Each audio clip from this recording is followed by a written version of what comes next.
Good morning, y'all. Welcome to the Curious Red Flags versus the World. I'm your host, Nick Carthan. Shout out to everyone just now waking up, coming on the show. Shout out to you if you at work right now and you listening to me with one AirPod on. Your supervisor is snooping down, or you got someone at your job just that won't shut the fuck up and just keep talking to you while you're trying to listen to. Shout out to y'all, man, because y'all the real ones out there, man. Shout out to everybody. Welcome Tuesday morning. I'm your host once again, Nick Carthan. I have a dope show for y'all today, man. I have a dope special guest. And first of all, thank you to everybody watching episode 52, the one man show.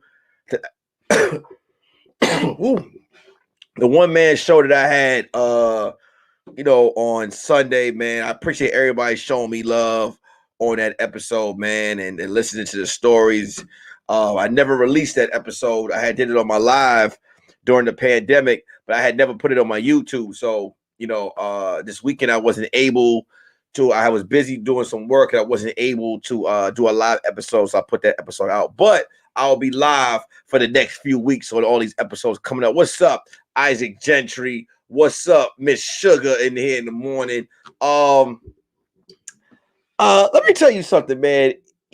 We pay money for airline tickets. We pay a lot of money to fly. All of us as in whole, we take these airline tickets. They putting the prices up high now because they figure that we got money. They dropping all of this these loans and these stimulus packages and all money that's that's owed to us. And now these airlines and all these stores are like, oh, okay, we got money. So they got money, so they're pumping up the prices. Southwest, I had to basically personally speak to Southwest. And what I mean about personally speak to Southwest, I spoke to them through Twitter. And I let Southwest know, I got in a goddamn plane, and the floor of the plane looked like a daycare center. It looked like kids, somebody's badass kids was fucking the floor up. There was chips, Doritos, all types of shit on the floor. And I don't know if you remember during the pandemic, like they were cleaning the planes. They were cleaning them before you got on the plane. They was washing the planes out, making sure the planes are sanitary for you to get in and off the plane. Well, Southwest has basically got beyond itself because I got on the plane and I saw Chex Mix, fruit roll-ups, okay, pieces of paper, somebody's old Slurpee, okay, in the back seat of one of the planes. And I had to basically, I got on Twitter, I said, Southwest, you guys are getting beside yourself. Y'all got comfortable. I told them, I said, y'all got comfortable. Y'all got all types of shit on the floor. I don't feel like, what's going on, Southwest? You know what I'm saying? Southwest reposted and they commented back on Twitter and said, hey, we apologize for this inconvenience. How can we make it better? I responded back to them and said, you need to start serving liquor again. Because if I was drinking liquor on the plane, maybe I wouldn't have noticed or remembered. You keep handing out, let me tell you, Southwest, when they come to the snacks, okay, Southwest, you could be on a 5-hour flight and they will pass around these little bag of bullshit ass pretzels and Chex Mix in a pack and then ask you if you want something to drink. And then what they do is they crack open a can and give you, nigga, give me the can. What is half a can of soda gonna do for me? What is half a can of soda gonna do for me? So Southwest responded and said, well, we don't know. Well, you need to figure it out. Your plane is dirty. You need to have liquor. You need to have liquor on your plane. And I have a few names of shit that I think you should bring, Southwest. Okay. How about some Smirnoff, Four Loco. Okay. Get some Four Loco on the plane. You know what I'm saying? Hennessy. Okay? Yeah, everybody else, like, come on, man. Delta be having protein boxes, you know, the different cheeses, the grapes, the little bread. Y'all snacks ain't never been shit. And you would think when the world opened back up, y'all would try to step it up. Spirit, they offer you your own spit. That's right. Spirit don't have snacks. They offer you your own spit on Spirit Airlines. They're like, look, I don't even want to eat shit on Spirit because they charge you for bringing a pair of sneakers. They're like, oh, okay. So you want to wear both sides of your sneakers. We're going to charge you extra $80 for that. Spirit will charge you for breathing. Don't eat no snacks of Spirit. Spirit the type of plane where they'll give you a pretzel and you bite into it and that's $90. But Southwest, y'all gotta step it up, man. Y'all snack game is whack. It's whack. Make sure y'all hit the like button, y'all. Make sure y'all share it live. I have a very dope guest on here today, man. We're gonna have some fun. Just came back filming a project, man. I cannot wait to tell you guys about the project. You know, me and my wife were working on a project together. We were casted to be in a project together. And I can't wait for it to see what it looks like, man. You know, we got around some dope cast members and stuff. And, you know, watching my wife on set, you know, and we've been married, but, you know, just watching her on set play this character made me want to fuck her as the other character too. She was doing her thing. She was definitely hella sexy. Shout out to Nikki Yo, Isaac Gentry, Candace Marie, Cleaver, GA3, Tessa Dare, Miss Sugar, and Keenan Head Knot. But yeah, back to these snacks. Southwest, y'all snacks is bullshit. At least hand out some coloring books with crayons. Talk to Red Lobster. Try to do a biscuit deal with them. Get the biscuits together. Hand out some biscuits. Y'all got some bullshit ass goldfish. Those shits is whack. And the reason why I'm talking about this because y'all plane was dirty. Your plane was dirty. Yes, it was dirty. It was a dirty plane. And I don't feel like I should have to go through that. And then they had the nerve to tweet me back.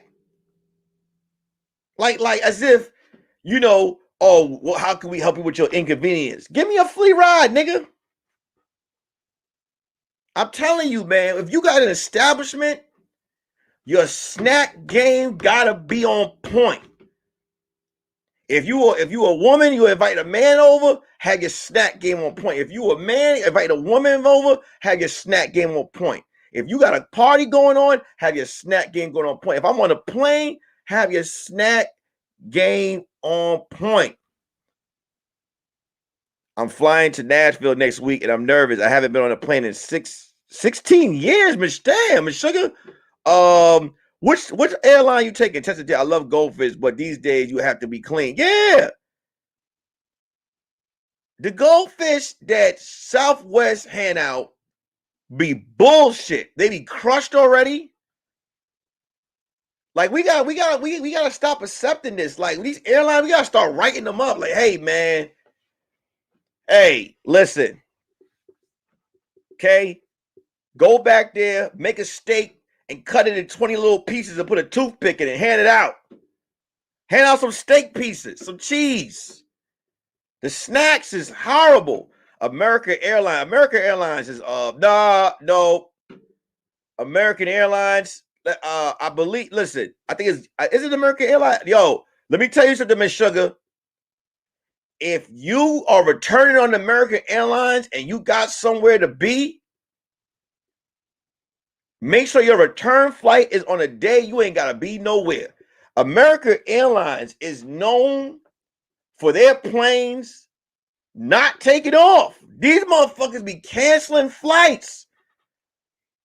I went to Florida with my wife for her show, to support her show, American Airlines got the nerve to get on a loudspeaker and say, hey, due to the weather, our planes are delayed.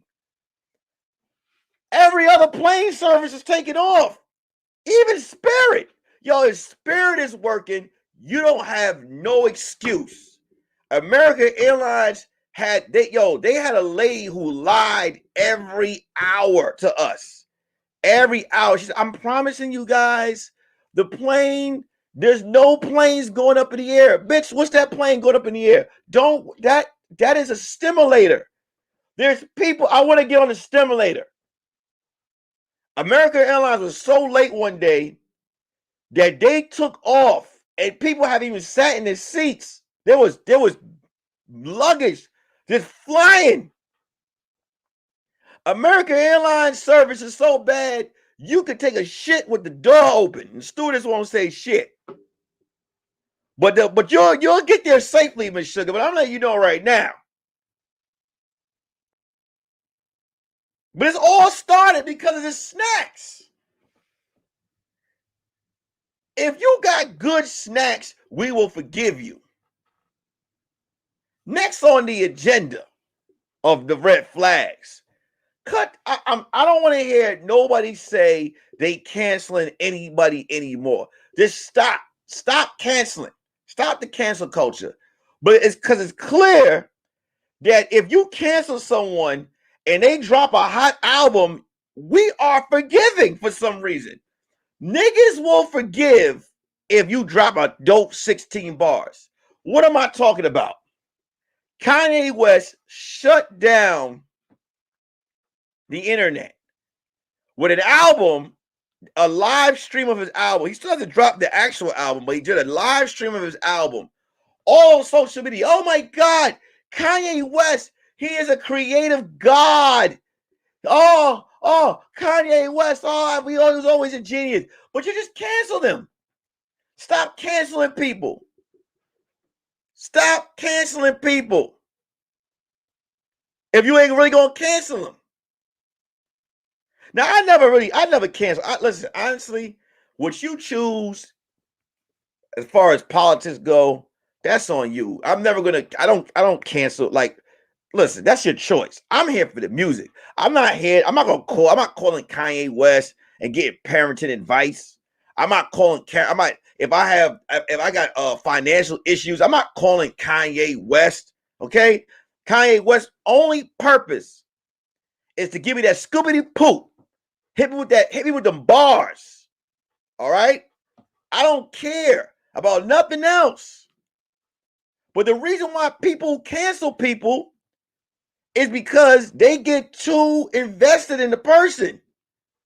You act as if this motherfucker is helping you with your everyday life.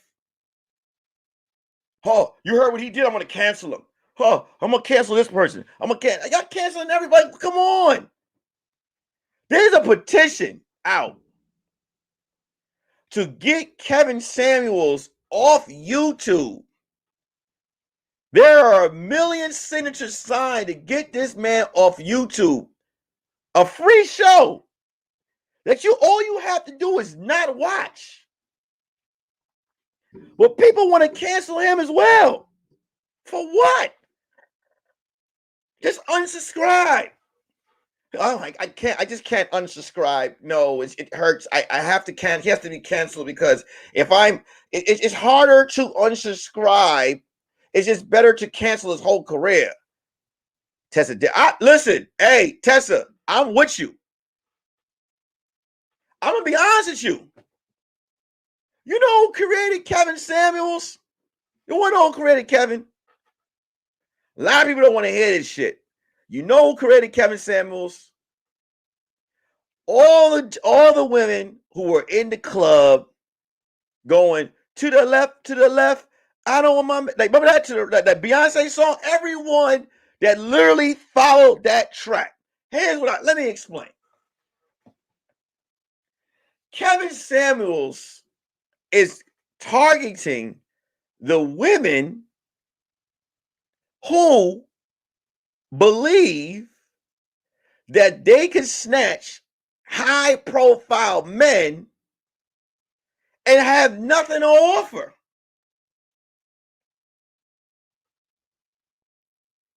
And if you look at the women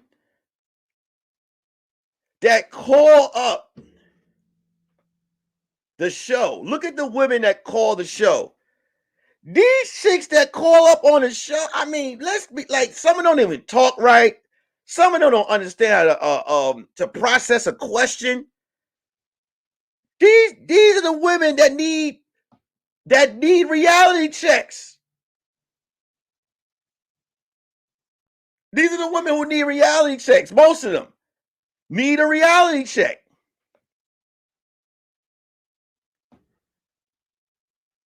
You don't see no confident women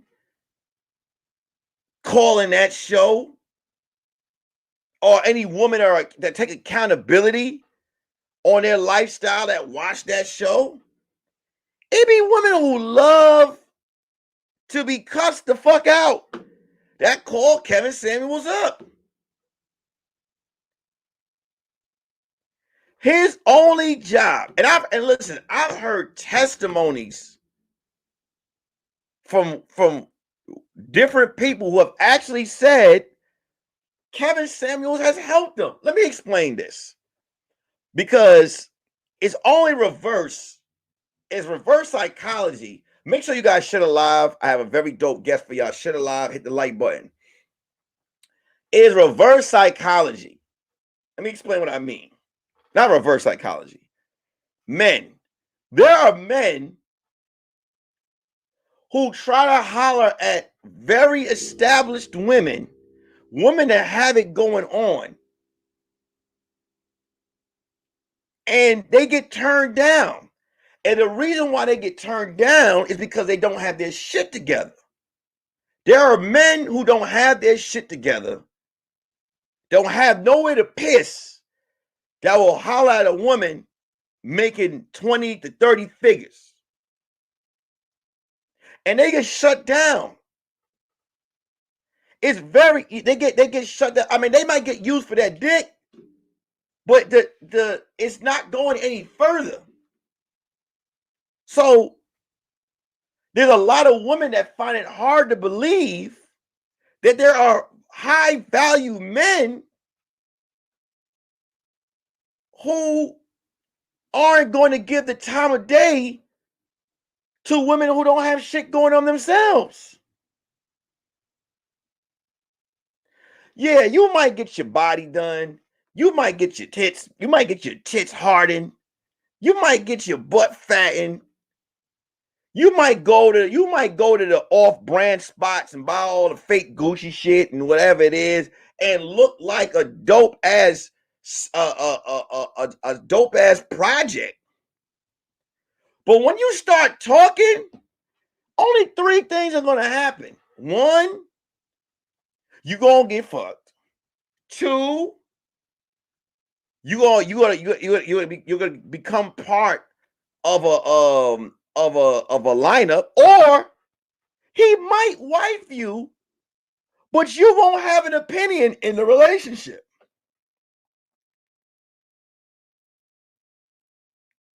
And a lot of the women who watch the show get offended. There was an episode, and here's the thing: you have to watch the full clips. You can't just watch a little clip and be like, "Oh my God, you heard what he said." So apparently, there was an episode where Kevin Samuel asked, "Why do high-value black men choose other races of women over black women?" This was the question he asked. This is a question that was asked to him that he went about. On the show, the women that called were a lot of different ethnic groups of women, white women, Spanish women they called, and they basically was answering the question of why they're able to get these men apparently from these women. And then there was a few black women that called in and said, this one black chick called in, and she basically said, I mean, her response was horrible. And what made me mad about the situation was these are the women who go on his show and talk. Once again, his show, Kevin Samuels, who I'm not going to sit here and defend all the way, because it does seem like Kevin Samuels is a man who's dated a black woman who may have hurt him before. I'm not going to sit here and deny that. The way he goes in on certain black women, it does seem like he was hurt by one. And you know, when it comes to him, he does he he gets like he loses his temper real quick and everything. Nikki O said the episode I watched was when he dogged Lonnie Love and called her a fat bitch, and I thought that was disrespectful. I you know, I'm not gonna go as far as calling her body shaming or calling her any type of names, but you know, Lonnie Love is what show is Lonnie Love on? She's like, so this is the thing, and these are things that people don't look. It's so double standard. It's not even crazy. It's so crazy. Lonnie Love is on a show on a panel where if you watch a few of these episodes, they, you know, the real, they dog men from time to time on their show. They do. They dog men. I remember one time they had Eve on the show, and I remember there was a situation where Chris Brown was accused of abuse, and then it came out to be false information, and never on that show did they ever apply an apology to him. Also, Lonnie Love, where you can find love anywhere, you know, she's you know, she's also made comments of where she said that a white man, I believe I want to allegedly, but what did she say about the comment? It was something about she said about a white man treated her better than black men have ever treated her. And my whole thing with that is, if a black man was to say a white woman treated him better than any black woman, black woman would be upset. So it you know, her show, the real, they dog niggas as well. Here's my thing. Like I said, I don't watch the real, so I never get disrespected by the show. You know what I'm saying? You know, you have some of these shows where you have a bunch, you know, there's a bunch of bitter women on a panel, you know, who talk shit about niggas, and then you have a nigga who talks shit about the women. But like I said, if you dislike the show, just don't watch it or unsubscribe. There's no reason to cancel. Same thing with Kanye West. People said Kanye West is canceled. This nigga just broke the internet with a live streaming album. Listen, people make mistakes in life. Y'all, you wouldn't like it if you get canceled. I would love to cancel regular motherfuckers in my life, but it's just not that easy. It's just not that easy at all. Make sure you guys hit the like button. Make sure you guys hit the like button, and make sure that you guys share live. I got a very special guest coming in about 5 minutes. Cheyenne Redman said, I don't watch the real at all. I can't stay. Yeah, that I mean, the panel is full of it. Like, they dog niggas on that show. I've watched several episodes. Listen, and it's cool. They have an audience that watches that. I don't watch any show that has people who, I don't watch any show where there is someone just targeting one group of people at all. I just turn it off. Like I said, the only reason Kevin Samuels is actually funny, the reason why he's hilarious to me is because women complain, but they call in for him to dog them. You don't see any Beyonce type women going on Kevin Samuels' show. You deserve the abuse that you get if you call in on his show. Like I said, he does make some points. He does make some points, but if you don't like his message, you don't have to watch it. The Real be having some messages too, but I don't watch them. What's hard about cancel? Just like, yeah, but you don't have to. My whole thing about the whole cancel culture is full of shit because no one really cancels anyone. As soon as you drop a hot album, that cancel shit go out the door. Y'all, people were upset with Kanye West last year. Now he is the GOAT. Cut it out. Cut it the fuck out. The cancel culture just needs to get shut down. You know what you need to cut? You know what people need to cancel? Cancel your lack of snacks in your house. Cancel that. Cancel the lack of snacks that you have in your house. Because if you don't have, let me tell you something right now.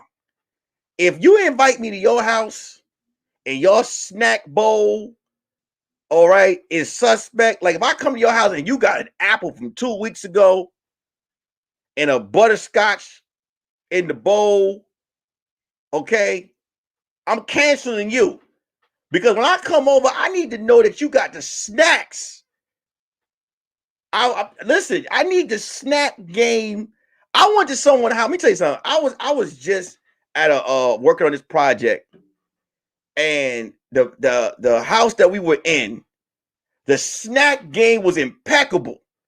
They had they had Nutri-Grain bars with the grape inside, Kit Kat bars, Hershey bars, bananas, grapes, ranch. The snack game was impeccable. That's a winner. But if you want a man to stay at your house or you want a woman to stay in your house and listen to your conversation, you better get that snack bowl together. Go to Dollar Tree. Go to Walgreens. I'm gonna put together a tutorial on how to get these snacks together. Because you need to put your snacks together. You get a bowl, you put some fruit, okay? Preferably grapes, but pluck them from the vine. I don't want to have to pluck them myself. Pluck them from the vine. Make sure they're washed. Have a little Twizzler treats in there. You know what I'm saying?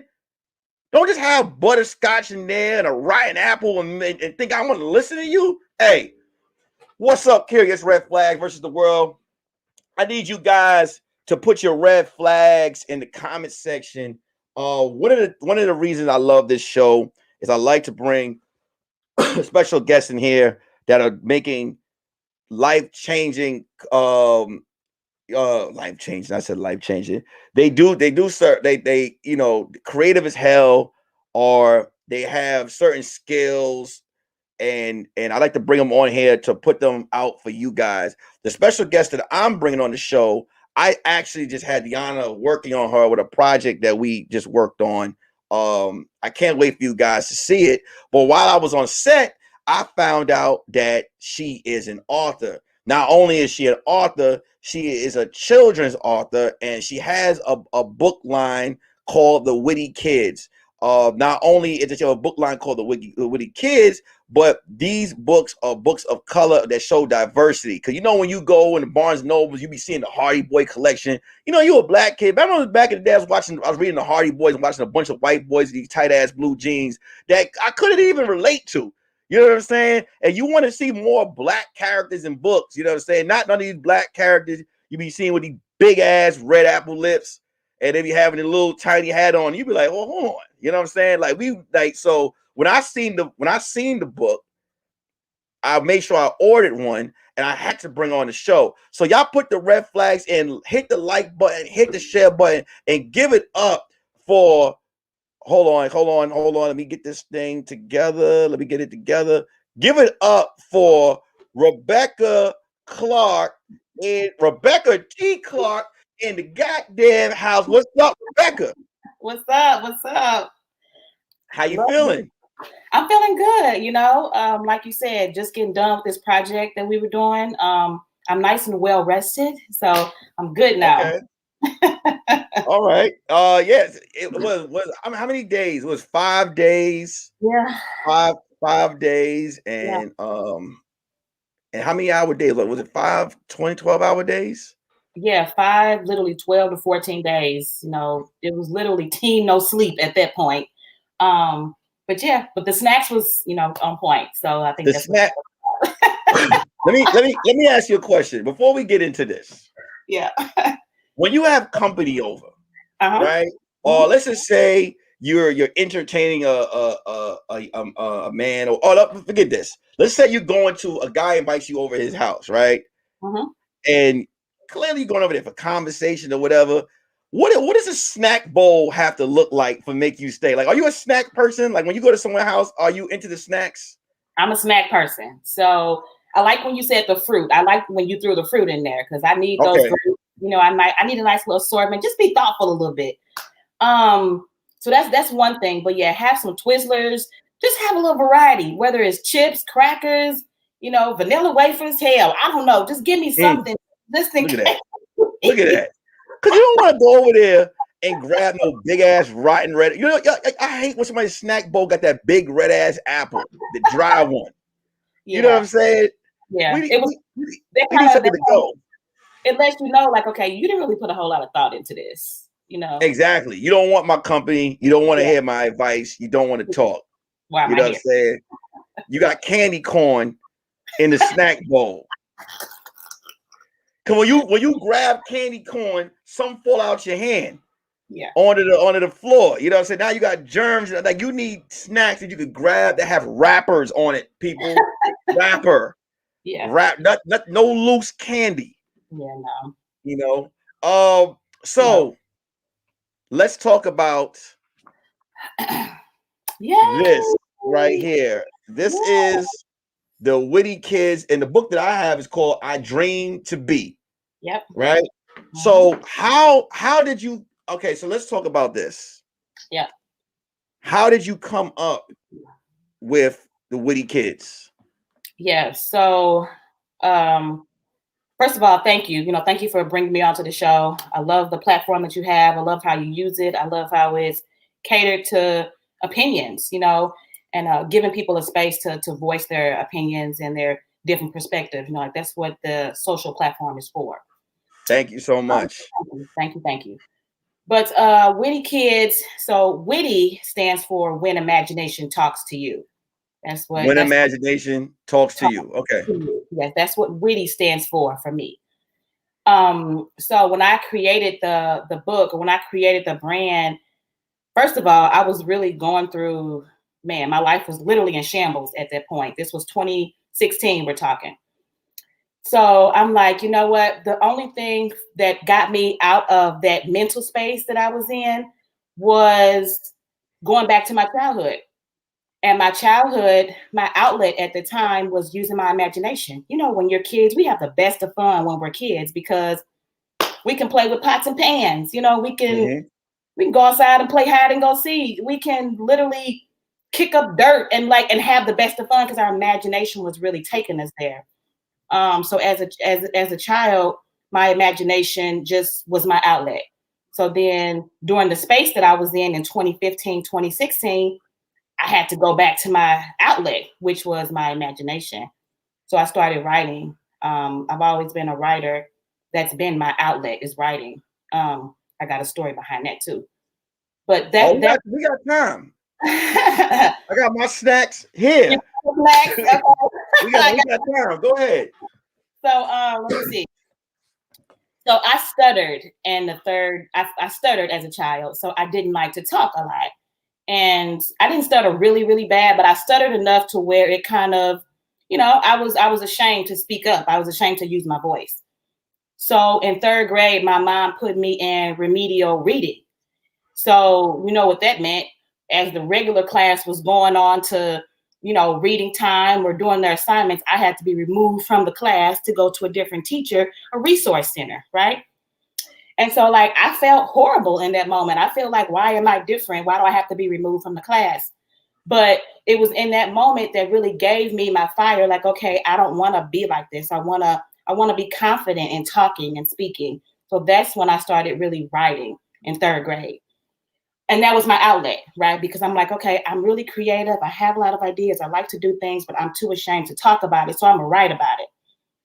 So that was a trait that I picked up in the third grade. And obviously I don't stutter anymore. Amen. But that's what led me really to writing books for kids, to give them a voice, to use their imagination so they can be creative, so they can have an outlet. So writing was my outlet. I started Weedy Kids. I have 2 kids of my own. So providing Black characters for our children to read, to see themselves in the books, I was just like, I felt like I had to do it. Like I would be disservicing my community if I didn't provide my story in books so other kids can relate to. So within that book that you held up, I Dreamed to Be, those are some of the aspirations that I wanted to be as a child. One of the occupations was I dreamed to be a director. That's the one I told you about, Nick. Yeah. I dreamed to be a director. Like as kids, I didn't know a director. Nobody ever told me I could be a director. I didn't see it. The schools didn't talk about it. They only put certain things in front of our face. So be a teacher, be a fireman, be a police officer. But the point of that book is just to give kids a bigger outlook, a bigger direction, just a bigger storyline of what they can be, which is anything that you want to be, right? So I Yeah. made sure I gave them some examples and some images of what this could look like, and then I give kids ideas on how to become that. Okay. I'm gonna read one page. Okay. I must admit, I'm a little nervous about sharing my dreams since this is my first time writing about my ideas. Writing should be easy, so I will start by writing what is on my mind. My goal is to inspire all my friends so that they can do it too. So come on and dream with me. Now, when it says I'm a little nervous about sharing my dreams since this is my first time writing about my ideas. What's dope about this for me? Like I said, I made a joke about it, but it's so true. When I was a kid, and they used to have these books. There'd be the Hardy Boys. It was the white kids, the detectives. Had the little, I forgot the name of they had the Bernstein bit. It just seemed like when it came to books of color, there weren't a lot of books for us. And then when they did have books for us, it was so racist how the characters looked. Because a lot of times when you're in school, you don't have when I was coming up, there wasn't no characters for us to really identify to. You know what I'm saying? And then if they, like I said, when they did write a Black book, it would be like a Black boy with some high water jeans on and a short haircut, like some slavery shit that they would definitely put out. So these characters that's on the cover, do they have any correlation with your kids? Like I want to know that. Is this your absolutely? So if you bring it a little closer so people can see, I made sure for the character for her to have freckles on her face. I made sure for her features to be big, like her lips and her nose, and her hair is just real natural. That's what my kids look like. They have full features. Their lips don't look thin. You know what I'm saying? Like I made sure kids can have an idea of not to be ashamed of any of their their natural beauty and all of that. That's from both of my kids. Like the whole idea was like, yeah, this is my daughter right here. So was it so how many books do you have to the Witty Kids line right now? Currently I have the one that you held up, I Dream to Be, and then I have Austin's Reading Adventures, and that introduces the boy character and just a little bit about that book. He doesn't like reading. statistically, our Black boys, they have lower numbers in reading. So by the time they're in the 5th grade, statistically, right, they're only reading on like a 3rd grade level. And that's mainly due to lack of interest. You know, like you said, they're not reading books that look like him. They're just not interested. And so the young boy in my 2nd book, Austin's Reading Adventures, he goes on a journey of reading. And he just tries to find things about himself. He tries to find things that he likes.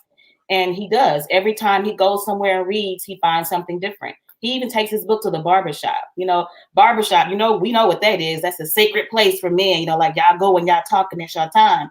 But this little boy, that was the only place where he could read. So he would read his book and he learned a lot about himself. He learned that he liked music because in the barbershop, you know, y'all play music, y'all talk. And so each journey, he learned something different about himself. So that's what that one is about. And so then by the end of the year, I'm hoping that I have 2 more released. They're in the works right now with my illustrator. So, real quick, make sure you guys share the live. Make sure you guys hit the like button. Make sure you guys are following She Beck. Is She Beck, right? SHEBEK on Instagram. Huh? She's SHES. She's. She's Beck on Instagram. Also, make sure you guys go to Amazon or go to her website, The Witty Kids. What's the website name again? Witty Kids. I got it right there. Make sure you got it a website and get yourself a book. If you have kids, make sure you get one of these books and please support Rebecca. I'm still talking to Rebecca, but I'm just letting you guys know as the show goes on. So hit the like button and make sure you share the live. Okay, so I can only imagine if you're writing a book for kids, right? Mm-hmm. You have to be able to write to kids. This is not writing our every adult life, like stuff that we write for ourselves. So how do you put yourself in that zone to write for children? Like, because like I'm a stand-up comedian and I have to tell jokes to adult crowds, different, you know, and make sure I relate to them. How do you get the information that you need to write to children, to have children comprehend and love what you're writing? So let me see. For me, like I said, I had to go all the way back to my childhood imagination to start writing, right? I had to go back and I'll give you an example of my childhood imagination. So when I was 7 years old, I used to literally walk around the house with a briefcase. My mom was a school teacher and my dad was a manager at a utility company. So 7 years old, I used to walk around the house with my briefcase, right? And I had imaginary characters.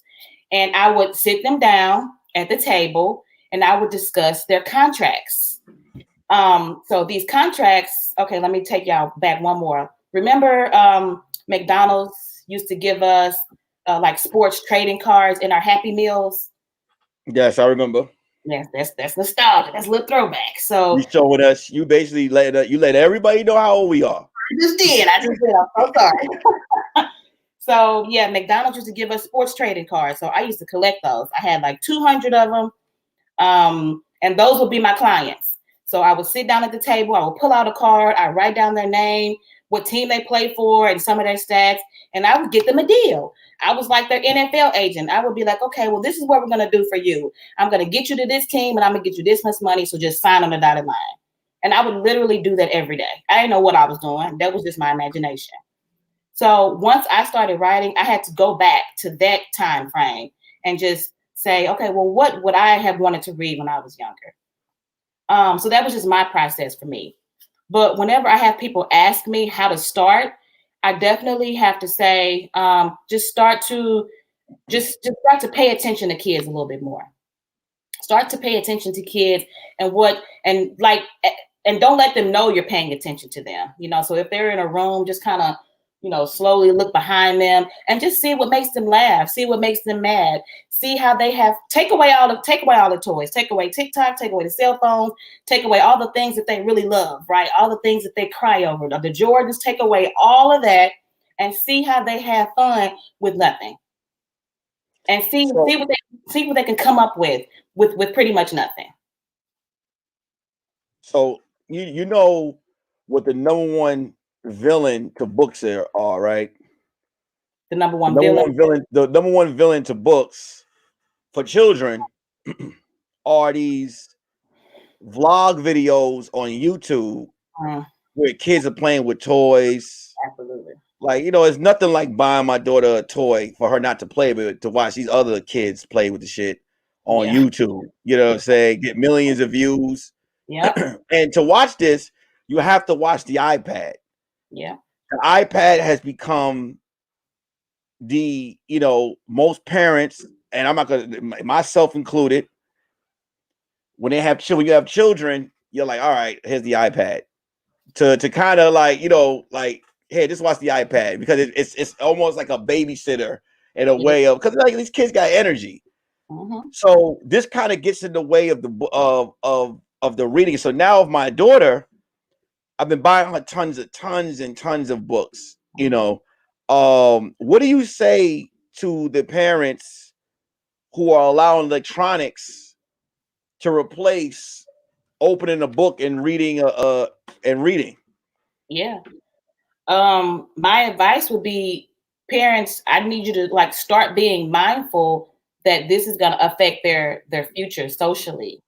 So I know the electronics are fun now, but just think 5 to 10 years from now, when they've spent so much time doing this, their interaction levels, and having conversations like this, or being able to comprehend something is, it's going to be reduced a little bit, because you're taking away that interaction of reading, and that comprehension skill of reading context and then understanding what you just read. Like, that's going to affect their future. So it's fun. Yeah. No, I also, like I said, this is dope to me. You being someone of color, also a black woman of color, which is so redundant. I said a black woman of color, but a black woman of color has her own book out in stores. It's in Barnes and Nobles online as well, right? Yep. Yep. Why is Barnes and Nobles What's up with Barnes and Nobles putting this in? Why we don't have this on the shelves in Barnes and Nobles? I want to ask Rebecca, if you don't mind answering that. Why Yeah. isn't Barnes and Nobles putting this book on the shelves, so when kids come in, they can see this beautiful black girl and see her hair and be like, "Mom, Dad, that looks like me." Like, why isn't this in the shelves in Barnes and Nobles? Yeah. Yeah. So for me, I self-published my books. So I did everything myself from start to finish. I put it in Barnes and Noble. I put it on Amazon. I did that. That was my choice, so I can have ownership, in my company. Um, but to get it, man, the companies like that have that older mindset, like they're very selective on who they put in front. Their excuse or their reason is, oh, well, you have to have a major publishing company behind you. You have to have like like Random House or Scholastic. You got to have a big name behind you before you can be put out in front. Man, so that just opens up, that's why it's important for us to have our own platforms. We can put our own stuff out in front, because they're going to be selective, because they have self-published books in their bookstores. So it's not that they don't allow self-published books. It's just they're very selective and choosy on who. And then if they do put you on the shelf, it's not up front. It's way in the back, just to say, oh, there, we gave you this favor. But you got to go through a lot of hoops. In major stores like that, you got to go through a lot of hoops. You definitely got to know the right people. So it's just like, okay, I'm gonna make my own platform, and I'm gonna put the our books in front so that people can see it. Well, this is what brings me to the next thing. Be Heard Publishing is your company, right? Absolutely. So this is what's dope about that. The hell with them. Because at the end of it brought me to this next thing now with social media and having you have your own website that you built and created on your own as well. From what I'm also heard, you built and created your own website.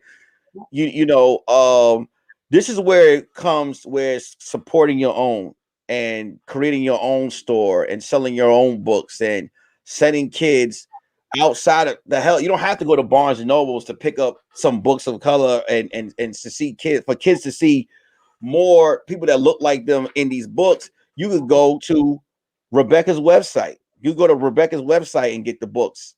Yeah. Support her website so she gets the views and go check it out, because a lot of these stores, they're basically lying.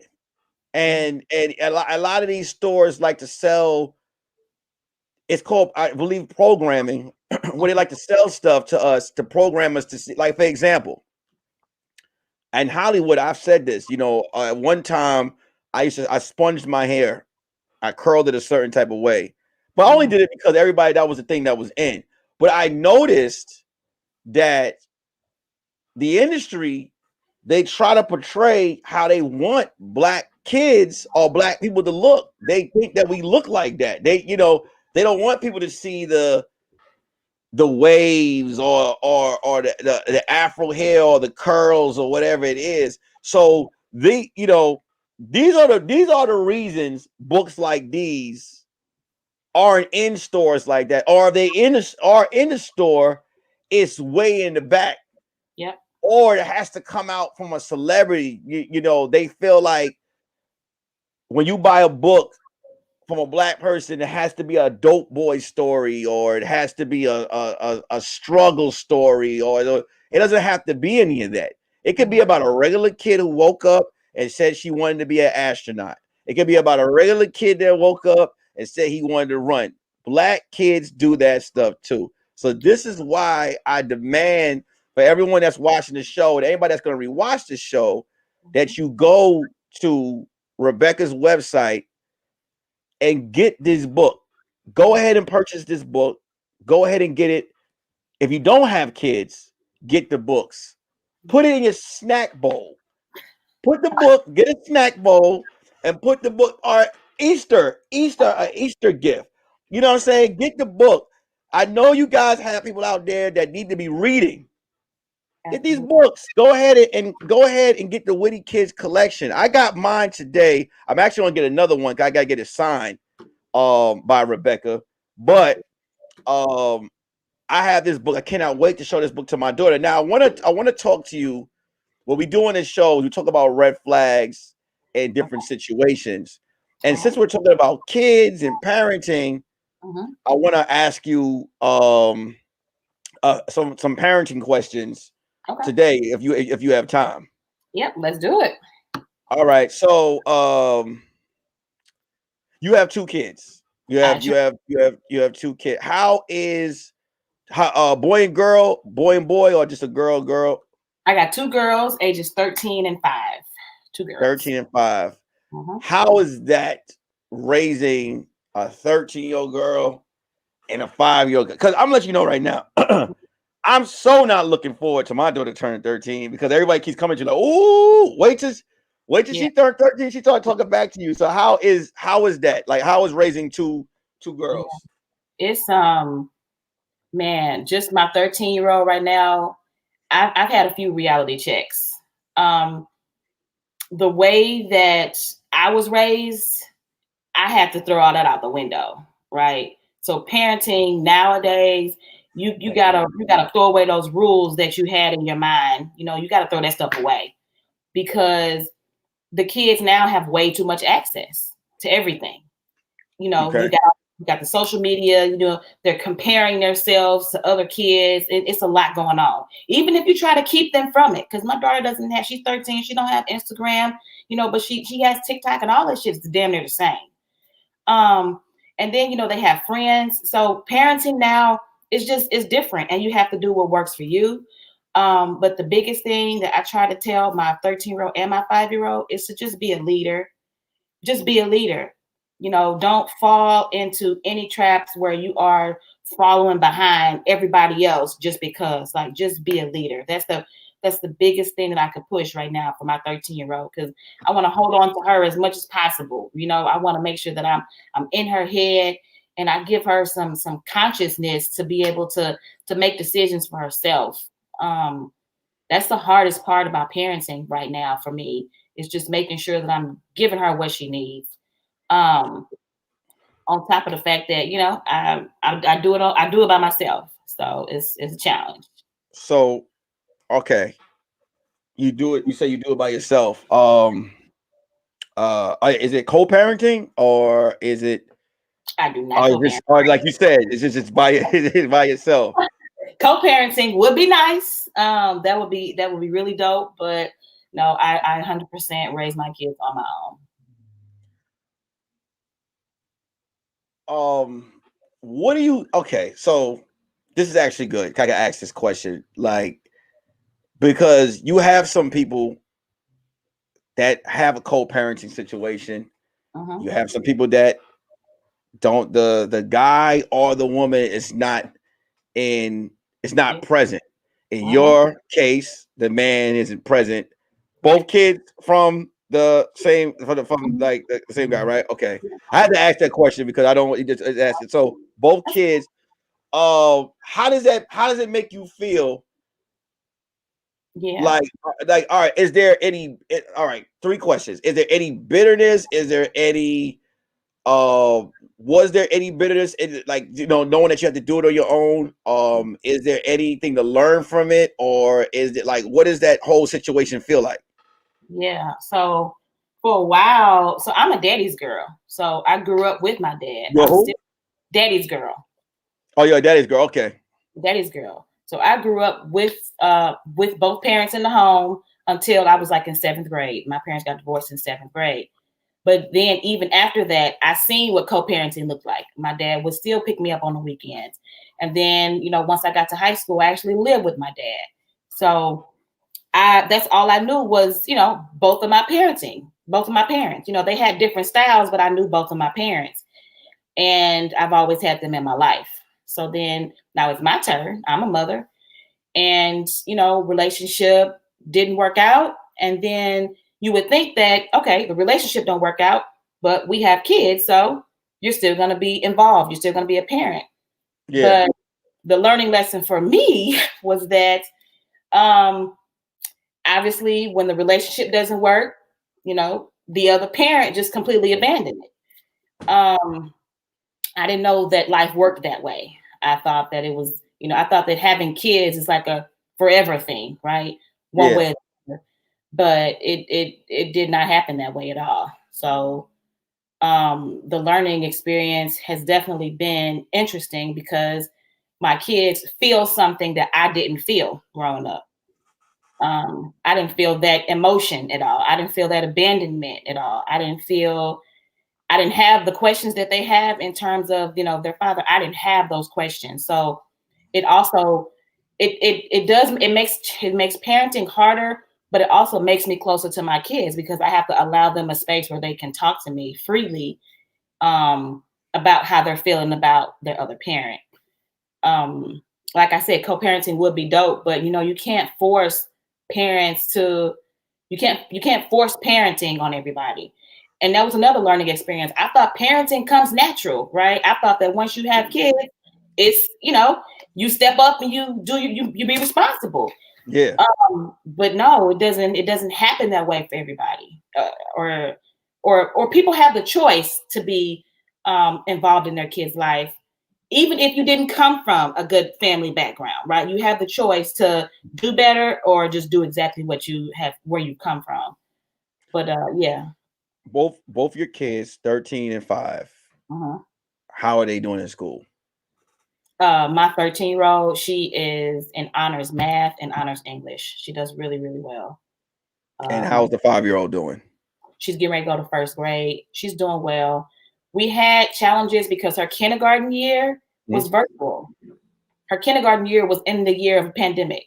So trying to teach a kindergartner on a computer, they're familiar with the iPad, right? Because they've been playing games on it. But to be focused and actually learn and sit there for 8 hours and look at a teacher and she's telling you to press the mute button and she got to select and read off a computer, it's not fun for them. It took away the fun part of it. So I have a challenge with that right now because then I have to stop what I'm doing. I'm an entrepreneur, so I have to take away hours from my business because now I'm a teacher. And no, I'm listening. I'm listening. My fault. I'm gonna let you finish what you said. Yeah, so I'm a teacher now. So it was just like, but she's always looked at me as mommy, like of course I'm all you're always in teaching mode, but I have to turn off mommy and turn on teacher. So her kindergarten year, it was, it wasn't, we got through it. I felt like she missed an entire part of her kindergarten education just because it was done online. I understand why it was done online. I understand the whole COVID thing. I understand all that, but it's just for the kids, it just really sucked. Well, let me just say this real quick. First of all, let's give a bunch of red flags, happy red flags to Rebecca. Because the reason why I asked you that question is your 13-year-old is on the honor roll and your 5-year-old is doing her thing, Yeah. which comes to let me know that you've done an amazing job on your own. And that's what needs to be focused on. It's easy I'm not one of those guys that come on here and be like, fuck the other guy, this, that. Because at the end of the day, giving that person any type of energy, anyone who doesn't want to be in their child's life, any type of energy is just wasted. Yeah.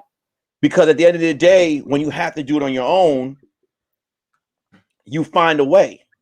And there's a lot of times, what I do notice is, especially in the Black community, a lot of men get shown a lot of love if they're in their kids' life. They're like, oh look, but a lot of we got to start showing a lot of love to the women as well, and the women that do it on their own. Because like I said, I have my daughter. When I have her by myself, sometimes I be needing halftime breaks. Yeah. You know what I'm saying? So the fact that you do it on your own, you're an author, you're an entrepreneur, and your kids are doing an amazing job. Yeah. It's no excuse. Listen, life happens. People come in, they come out. No one is guaranteed to be there. At the end of the day, the kids didn't ask to be there, and you got the job done. So I salute you for that. You know what I'm saying? Being successful at that. And I think you need to hear that. You know what I'm saying? People need to let people hear that and let them know that, you kicking ass. You know what I'm saying? And you move on and you do what you got to do. I appreciate that. So, author of the Witty Kids, 2 kids, right? Doing it on her own. Yeah. How what is Rebecca T. Clark's dating life? Because I'm gonna let you know this right now. On my show, these guys that come in and watch, I'm going to get hounded down in my DM about Rebecca. So the first question we're gonna ask is Rebecca single? Is Rebecca single? Rebecca is single. Okay, Rebecca is single. Now, I'm gonna cut off some roads to you, so some people don't. So you don't get some ignorant. So you don't get some undesirables. What is the author of Witty Kids, parent? What type of, how does a man have to come at Rebecca? at Rebecca Clark? Let the people know. I mean, the same way, he would approach, any woman, respectful and just understanding that I'm in a space right now where I'm building, and I'm growing. And so I want somebody to understand and be like, okay, well, that's dope. And not to dim my light. I don't want anybody trying to dim my light right now. You can come on board and be supportive. But I don't want nobody dimming my light. I don't want, okay, you're doing your little book thing. All right, that's what's up. Like, let's go out on this date. You know what I'm saying? Like, just because you're not sure. Because let me tell you something. Most authors, most of the women authors I know, they be having like those butterflies in their hair. You know what I'm saying? They got the big old sister character nightgown on, the outfit on. You know what I'm saying? You're a stylish author. Like you don't see authors like this every day. You know what I'm saying? And we wanted to put it out there. You know what I'm saying? Rebecca single out here. She's writing books. Okay, so you gotta know how to talk when you speak to her. because clearly she's dope with the words. Clearly she's dope with the words. How is dating Yeah. and being a parent? What is that like? Being a single parent and dating. What is that like? To be honest with you, I'm just now starting to even get back into dating. Because I was upset for a while. Like during the pandemic, I really, the pandemic made us all sit down and reflect, and just kind of to be more accountable, be more self-aware. But I didn't like I for a long time when my youngest was born, I felt like kind of shamed. I felt like I'm a statistic now, like I'm single, single mother. Like I didn't like that. And that's because I'm not taking away from anybody that lives that lifestyle, but for me in my head, I just never seen that for me. So for it to actually happen to me, I was upset for a long time. And I talk about that now.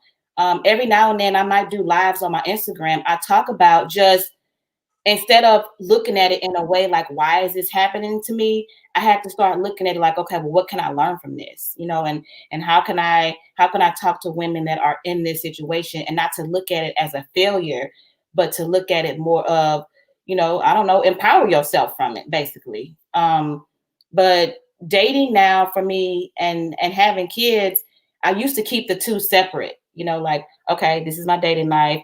I don't want you in my world. Like, I don't want you in my personal space. But then I had to learn, like, okay, well, it doesn't work that way, right? At some point, my worlds have to combine.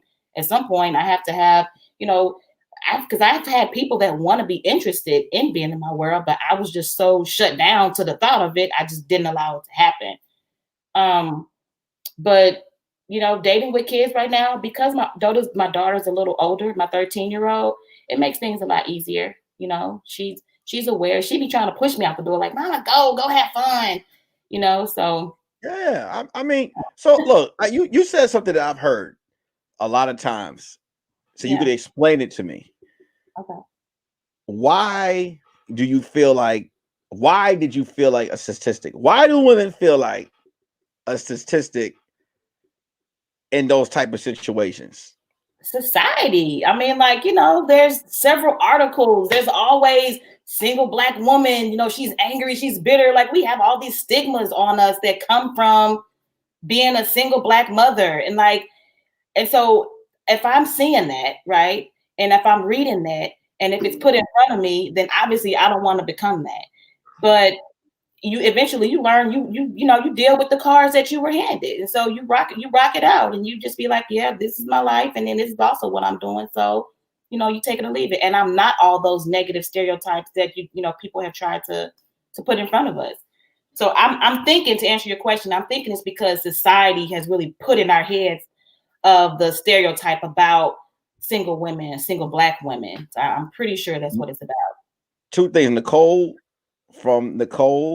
Nikki, Nick, you remember Nikki? Yeah, of course. And I don't know if you see the bottom of the screen. And Carmen, they're out here rooting for you at the bottom of the screen. You can respond to people if you want on your phone, on the YouTube, get in the chat and write in the comments. So you put it on here, but you got to do it on the you can do it from your separate phone. Just put the volume down so it don't echo. Here's what I'll say. Right, check this out. I hear you.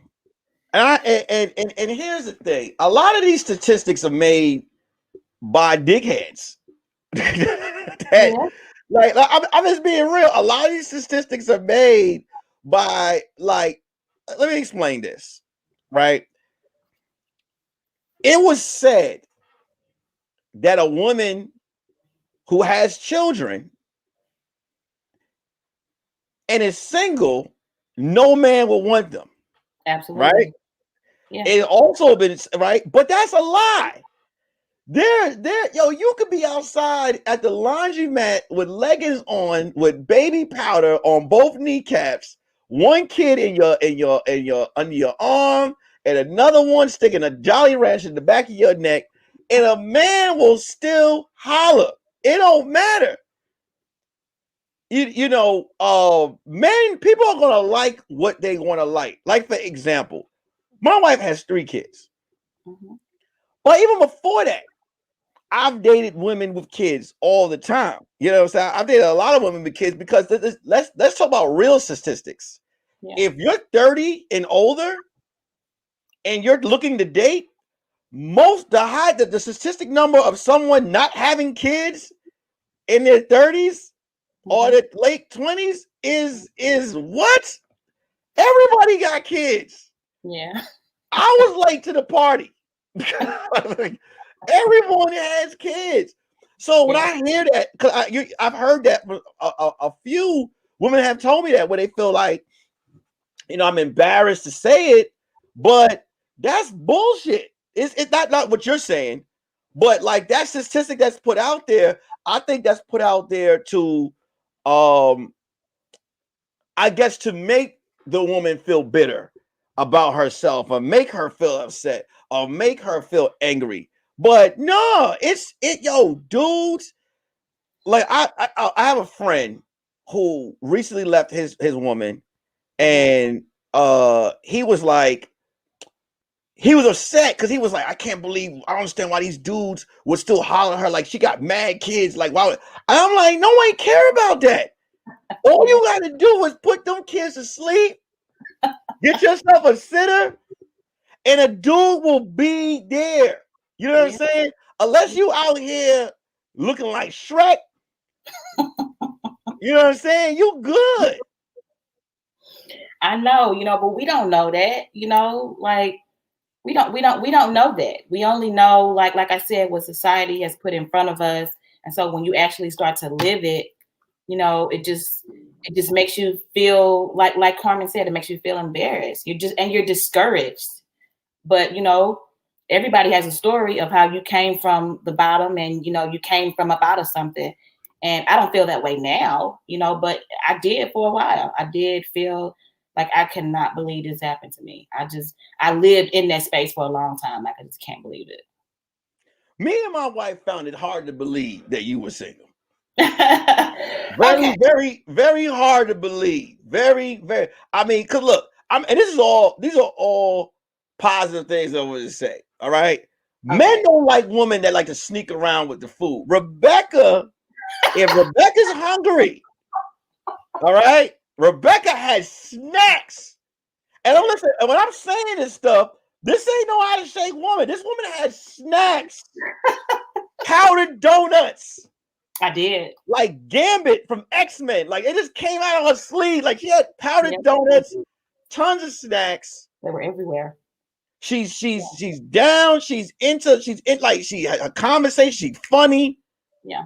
Men like that. Men like that type of stuff. So when you said that to me, I was like, that's weird. But I mean, I guess I get it. I understand, and I guess society and men can make you feel, that way. But I'm letting you know that statistic, it's not a real number. Somebody made that up. So, yeah. Like I said, I don't feel that way now. But to be honest with you, I'm single right now. Now, if this was the Kevin Samuels show, and he was to say, why are you single? Something's got to be wrong with you. How would you rate yourself? I mean, you know how his show is. But I'm telling you, like, the pandemic just really kind of shut me down, and it just put me in a shell to be more focused on my businesses. And so I love relationships. I'm ready for my next relationship. I probably got one more in me, but one more, just one more. But I want to give it my all. So I have been building my businesses. I've been focused on that. So it's like, okay, now I'm ready. Now I'm ready today. Rebecca, you gotta have a lineup. I mean, I might. You gotta have a line. Listen, when you when you dating, you're like, yo, we talking. Yeah. You know what I'm saying? You gotta give them stages. Like, okay, for example, let's say you take their number, right? Yeah. Let them see that you haven't even put their name in the phone yet. Let them know they still a number. That's how you place them. You know what I'm saying? Like, damn, Rebecca, you don't got my number. Oh, nah, well, you're not there yet. Right. You're not there yet. You know what I'm saying? Do that. Right.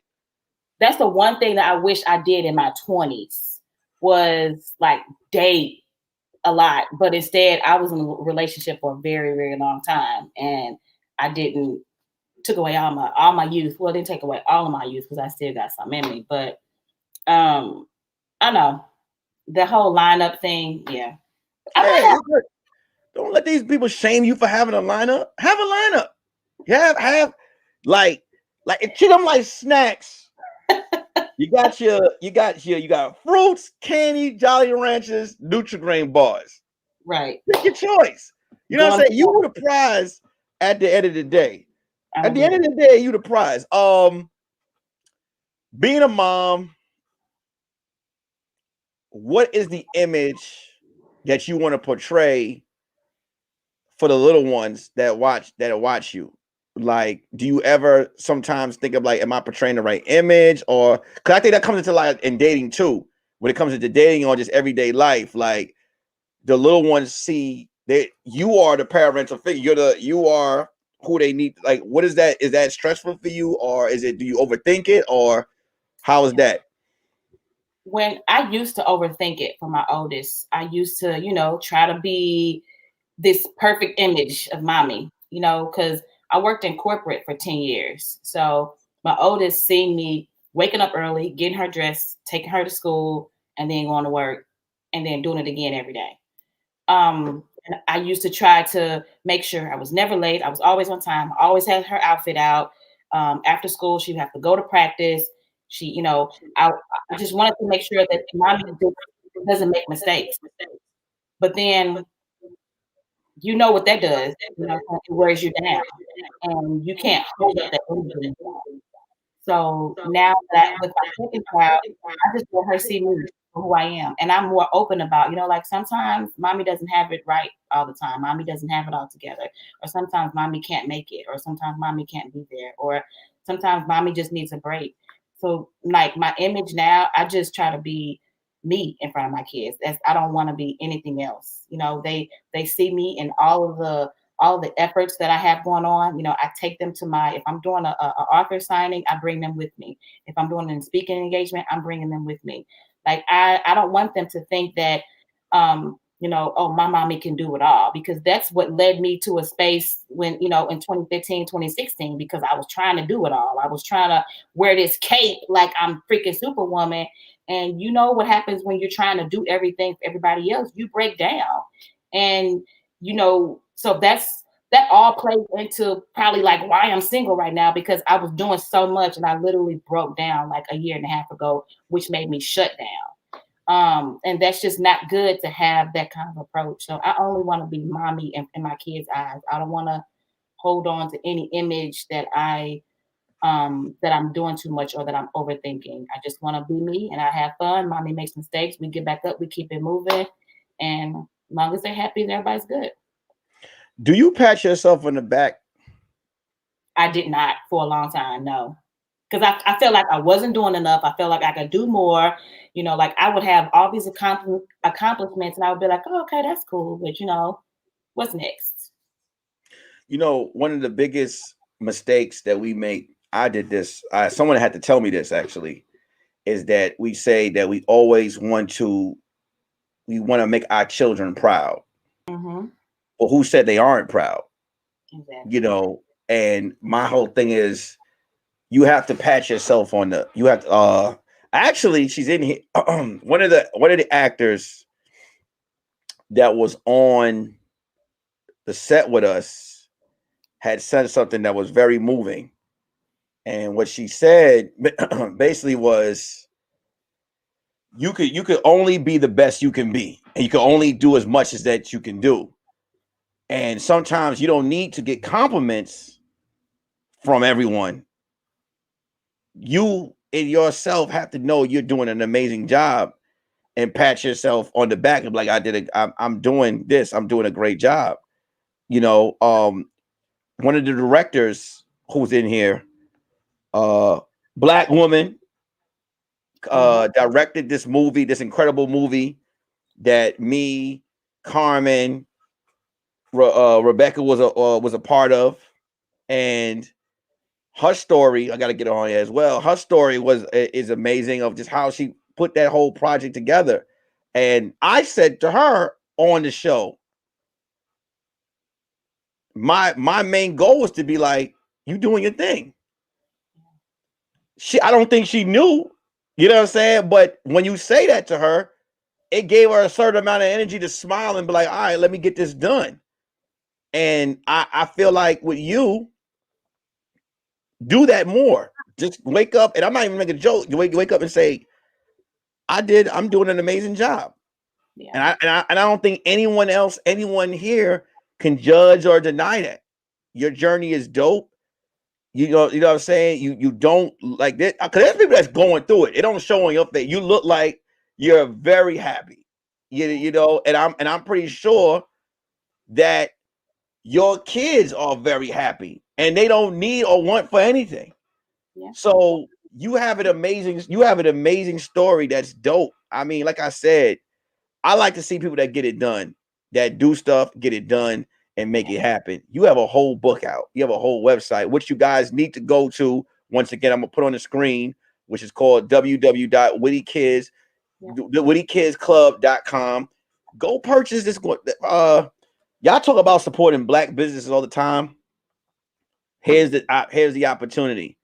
Go to her website, which is her own website that she created on her own. Because I think you would rather people get the books from your website than go on Amazon and all the other stuff, right? Yeah. Okay. I'm okay with Amazon too, because you know Amazon, you got Amazon Prime, and you order other stuff off it. Either way, it's fine. Go to her website, get the book, get it for your kids, get it for your friends that have kids. Go ahead and support this book, man.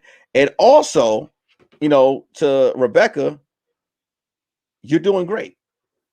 Thank you. You're doing great. You did an amazing job on. I was amazed. I'm not amazed, but I mean, like, you did your thing. I was so happy to work with you. Oh yeah. On the set, you were definitely hilarious. And to find this out and to know that you were going back to this was definitely dope as well. You know what I'm saying? And I believe sky's the limit for you. In the future of everything that you're doing. So let me ask you 5 questions before I top 3 for you. Top 3 dessert spots. Dessert spots. There's top 3 desserts. Top 3 desserts. Top 3 desserts. Cheesecake. Cheesecake for sure. I love chocolate, so I will take chocolate cake with chocolate icing. I love chocolate on chocolate. You like chocolate on chocolate, you said. Yeah. Chocolate on, and then like a pastry, like some kind of Danish, like the pastry, like the kind we had in the morning. You pull up to a bodega or a corner store. Top 3 snacks that you're getting out of the store. Like, what are your top 3? Like, you go in your regular old corner store. What are your top 3 like things you're buying? Hot fries, ranch sunflower seeds, and probably Gatorade. And the Gatorade. Okay. Top 3 restaurants. I love, I'm a steak eater, so I love Ruth Chris. I love Papados, and any place that has like a Philly cheese sandwich. I like those kind of places. Fellas, you hear that? You cannot. She's like, so. You hear it? Papados. Yeah. Let's talk about Papados real quick. Let's talk about it. Let's talk about Papados. My wife. We was in Dallas airport, and she's like, "Ooh, we're gonna go to Papados," and I was very upset at the food. Because I was upset. First of all, this is break down Papados real quick. All right, I feel like she marketed it. She went too crazy about this, but clearly it's for her because I'm allergic to shrimp. Oh, so I'm a meat eater, meat or wings. Yeah, you know what I'm saying. Every time I go to Papados, they got the same bullshit ass burger I got to eat. Right, the same bullshit ass burger. I saw this dude. He had a martini glass full of shrimp. I think that's something that Papados does. So they're mostly into the seafood, right? Yeah. Okay, now Ruth Chris. You said Ruth Chris, right? Yeah. Fellas, you hit a Rebecca, and you want to take her out. Okay, you might want to you know for the month. Don't just take out on the first check of the month. Stack up both because because I'm letting you know right now, she's not ordering a salad. All right, she's gonna eat this and she's gonna finish it. I'm gonna finish it. She's not sharing, and she's gonna want some. What's your top 3 wines? So I like red. So Chardonnay, Merlot, and a blend. I like blends. Red dry wine. This is a $350 date. After the date is done, are you going to the lounge? Are you gonna go like listen to some music? What's up? If everything, all right, guy walks in, right? He looks fine and all that. He sits down, his jeans come up, right? And he got on white Nike socks under the slacks. Are you giving him a pass? Are you like, oh, okay, it's cool?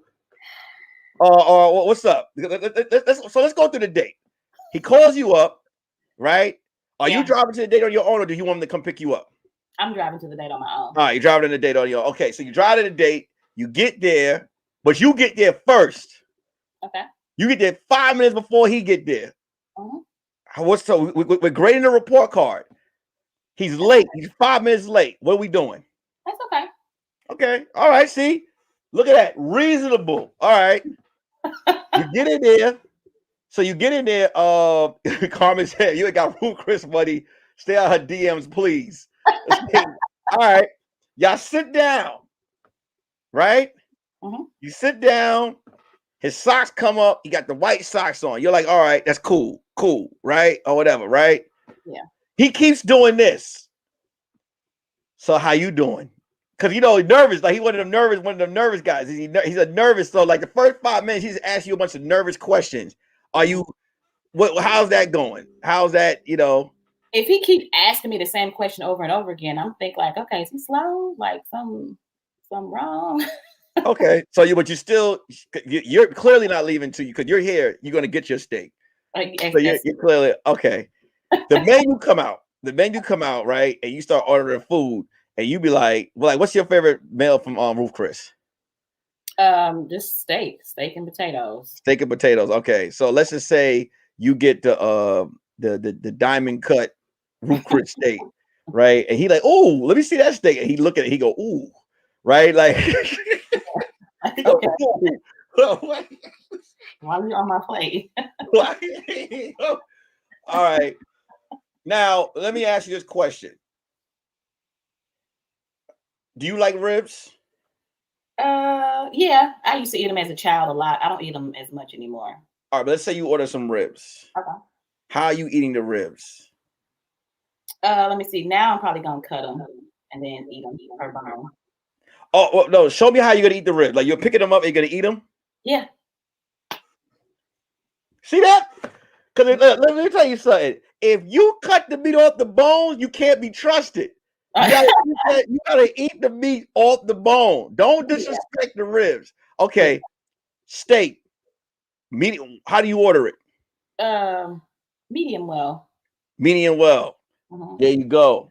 See that? She's not thirsty. People that eat raw, bloodthirsty, that's the ones. Look at that. Okay. So now do you finish your steak? Come on now. As much as I eat, I'm finishing the plate. I'm this for the people. Yes. I'm finishing my plate. And I finish all of my food. Like I have a really big appetite, high metabolism. I'm eating all my food. I'm probably gonna have an appetizer too. So okay, what appetizer you getting? They have like the voodoo shrimps, whatever shrimp thing. Voodoo shrimp? I think that's what it's called. Or voodoo lobster or something like that. How big is the shrimp? They're jumbo shrimp. They're like, you get like 3 of them for like $25. Okay, 3 jumbo shrimp, and she's getting this. What are your sides? Most of the time, mashed potatoes, asparagus. I keep it simple on the side. All right, so I like good food. You ate all your shrimp, you ate all your steak, right? He like, ooh, okay, man. Food come, way to come. Can I interest you in some dessert? What's up? You getting the dessert? Probably not. Okay, dessert. All right, so the bill come. He paid a bill. He paid a bill, right? He pays the bill. Now he's just like, now this is assume the date is going well. He's making you laugh because let's do the checkpoints. He's made you laugh a lot of times at the table. Is that a plus? That's a plus. He made you laugh. You know, he's respectable. Okay. Right. So okay, when you guys first get to the table, right? Do you stand like so? Do you when you get to the table? If he sits first before you sit, is that a negative? That would be kind of a red flag. It's a red flag. You hear that, guys? Don't you sit your ass down before Rebecca sit down. All right. Date went well. Let's go dancing. Are you game? Yeah, I'm game. Are you one of those? Are you when you go to the club, do you party? Do you dance? Most of the time, no. Just a little two-step, and then that's about it. So you're not at the level where you get to that point where you take your shoes off, you just barefoot on the dance floor. You're not one of those dancers. Mm-hmm. Okay. So you mostly at the so you're not a party, so it's like more of a lounge where you can conversate and talk. Absolutely. Okay. All right. Live music, stuff like that. Yeah. Party's done. Lounge is done. You had a few drinks. Do you go to another after food spot? It really depends on how we vibing. You know, it depends. Oh, it's going well. It would have to be a strong connection for me to go to another spot, because at that point we're talking about 1, 2 in the morning. This is Friday night. You done spent $200 on a babysitter. You out. What are you? Listen, you should, if you spend money on a babysitter and you coming back in at 1 o'clock, your money isn't successfully spent. Your money is not successfully spent. We'll probably go somewhere else for a food spot, a late night food spot. Late night chicken spot or something like that. Oh shit! You gotta have wings at 2 o'clock. What kind of we talking about? Baked, fried, wing? You a wings girl, right? You like wings? I'm a wings girl. Yes, at 2 o'clock in the morning, we eating hot wings, fried. There you go. There you have it, fella. Ed, listen. All right, Rebecca's gonna eat. Yeah, the fact. But you feed her because she's coming out. And so, first date. How are we dressing for the first date? This is a question I asked in a show a while ago. When you go on a first date with someone, how are you dressing to shut down the room? Like, are you dressing like when you come in? Like, are you like what is it like? Like what? Because I've asked this question a few times. I got a lot of crazy answers. First date. How are you coming to the first date? First date, I'm probably coming to shut it down. Shut it goddamn down. That's what I'm talking about. That's what see that? That's what I'm talking about. See, fellas, you want the lady that you take out on a first date, you want all the men in there to be looking at her disrespectfully. Because at the end of the day, she with you. You want them to you love it. They looking at her, staring at her, going to the bathroom. You want all of that because at the end of the day, she there with you. So you coming to shut it down. Yeah, I'm coming to shut it down. Okay. All right. Well, shit. There you have it. Mike's don't jump on her DMs if you don't expect her not to eat. Don't jump on her DMs if you ain't got Ruth Chris money. But I love to cook too. So it's not just I like to eat at certain places. I like cooking too. So what's your favorite meal to cook? I can actually make steak. I like some kind of seafood dish, pasta, any kind of pasta. Okay, and there you go. And if she cooked for you and it's good, it's a wrap. Hey. Rebecca owns your soul. That's it. She owns your soul. If you eat her steak, that's it. It's a wrap. Yeah. You know what I'm saying? And if you act up, she gonna turn you into a character in one of these books. I was just about to say that. That's the thing. That's the thing about dating a writer. You know, whatever happens, it can become a character for real. The name of the book is we call Witty Kids. JoJo don't got Ruth Chris money. and it's gonna be all about you. And it's gonna be a top seller. Hey, Rebecca, man, first of all, I enjoyed working with you, and I enjoyed having you on this show. Please, I'm asking everyone that's watching this, anyone that's going to rewatch this, go down to www.wittykidsclub.com. Get yourself the book. Also, follow her on She's Beck, SHESBEK, on Instagram. Follow her and support her business. Don't come to her to date. Just support her business.